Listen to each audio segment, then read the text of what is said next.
All right, so Painhammer says, any tips to improve listening skills? We're actually going to make a video, do a live only on listening skills. But what would be a good tip? I think for someone with your level, Painhammer, I think something that would be really useful for you is listening to songs. Since your level is so good, you have like a B2, C1 level, you are already ready to challenge yourself by listening to music and trying to identify the lyrics in the song. That's a good way. And that also helps you get used to the cadence of the language and natural native pronunciation, which is the difficult thing. Another thing that I like to do is shadowing, which is listening to a dialogue or listening to a TV show and then pausing it and trying to repeat exactly what they say with the same intonation, the same pauses, the same change of voice. For example, if they say, "Oh, it's nice to meet you." Well, then I say, "Nice to meet you," even exaggerating how they speak. And that helps you with your speaking and also makes you more familiar and more comfortable with how natives actually speak and helps you with your comprehension.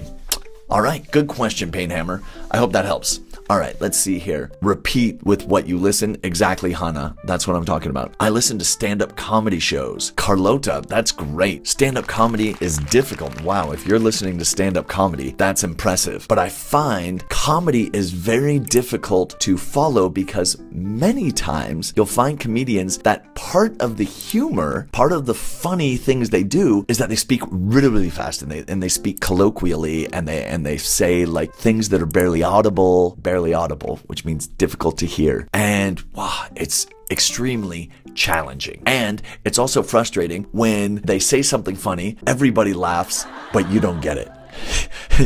And you're thinking, oh man, what? Huh? What was that? Well, rewind, listen to it again. But if you can rewind it, I think listening to stand-up comedy is a great suggestion. All right, sitcoms, yeah. I read in English out loud.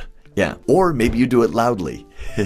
Be careful, Hannah. Loudly means, okay, I'm doing it loudly, I'm reading loudly. And simply to read out loud or think out loud is different from loudly. Good. But songs are kind of easy. Oh, Painhammer, songs are kind of easy. Well, then you need to listen to more difficult songs. Try listening to grunge. Yeah, try listening to Kurt Cobain and tell me what he says. Yeah, that's difficult. All right, and the jokes are linked to culture, exactly, pop culture references, and stand-up comedy is difficult. Yeah, I even struggle in Spanish. Yeah, sometimes I have gone to Spanish stand-up comedy shows, and there are definitely moments where everyone's laughing, and I'm just sort of looking around going, dang it, I missed that one. Which even happens to native speakers. I was listening to Woody Allen talk, and he says, about 10% of my jokes I make for only 10% of the people. It's not everybody is going to get 10% of my jokes. I don't know why he did that. It's not very nice. All right, cool. We're going to move on. We have other questions,